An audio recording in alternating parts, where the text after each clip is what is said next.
Hello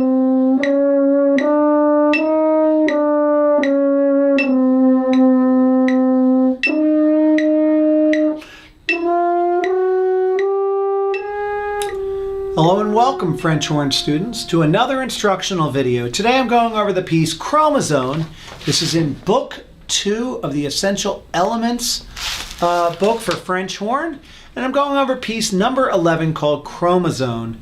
This is a piece I teach in my 6th grade band class as a test. Students have to record themselves. So I'm going to be going over the notes today. So you're going to need your pencil today with your book out. And the first thing I'm going to do, I'm going to draw an arrow connecting the second note in the first measure and the sixth note in, well, the third note in the second measure. So I'm going to put this up on the screen so you can see it. Okay, so hopefully you can see the second note in that first measure and the third note in the second measure. Okay, the one note is a G sharp going to an A flat. You're connecting them. Okay, because they are what's called an enharmonic pair. If you have your French horn chart nearby, you'll notice they are both played second and third valve, okay? This is on the single horn. Most of you probably know A flat, but you may not know G sharp, but they are the same note. So as you go up from open, you have your G.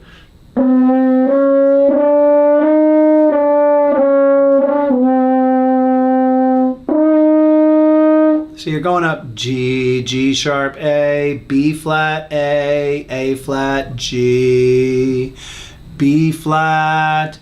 Now we're going to start on the higher notes, but before we do that, let's draw another arrow connecting the C sharp in measure 5 to the D flat in measure 6. And you'll draw an arrow that looks like this. Okay, so hopefully you can see that in the screen.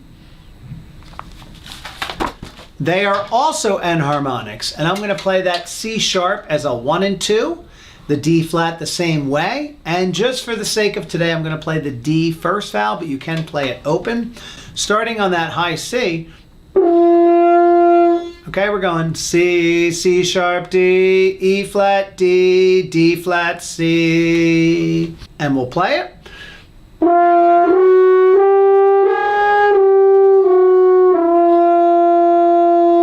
And then you'll rest for a couple beats. And then in the next measure, this is the second line, you have an option of playing the upper or the lower part. Since I'm more of a tuba player, I am going to play the lower part. So if you're playing the lower part, you're doing D, first valve, E flat second, E open, F, F, E, E flat, D, same fingerings as before. And if you're going up higher, you can start on open or you can start on 1 for that high D. And you're going to play the same other fingers. D, E flat, E, F, F, E, E flat, D, and then B flat. Okay, so if I get the low D,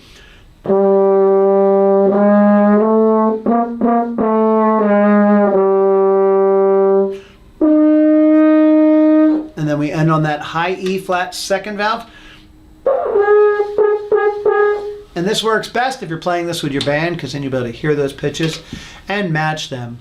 Now we come to a 2-measure rest, okay? The 2-measure rest, since we're in 3/4, is counted 1, 2, 3, 2, 2, 3. Make sure you're counting the 2, 2, 3. You'll hear me do that during the run through.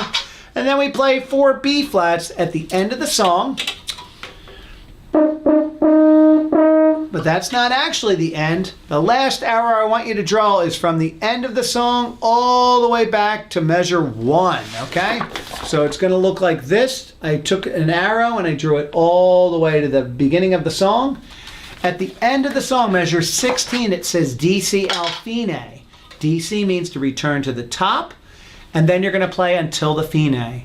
So in the beginning of the song, you're playing 16 measures, and then when it says DC al fine, you go back to the beginning and you play it 13 more measures until you get to the final fine, which is the end of 13. So as I play through the run through, I'm going to play all 29 of those measures. If you have any questions on these notes, go back in the video and watch that. But now I'm going to take the song from the beginning, 80 beats per minute with my metronome. Okay, we'll switch this to 3/4. And we're going to play it beginning to end, starting on that G. Here we go. 1, 2, 3, beginning, ready.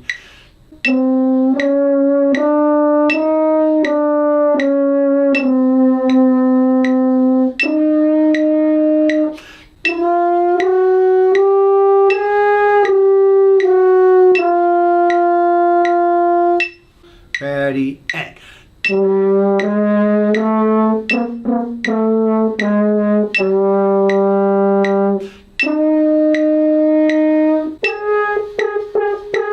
One, two, three, 2, 2, 3.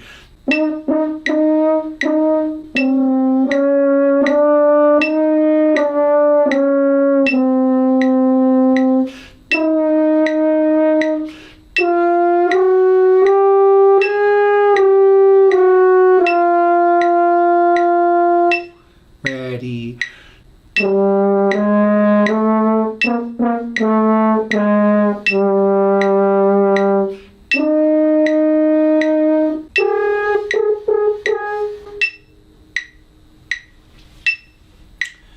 All right, great job playing today.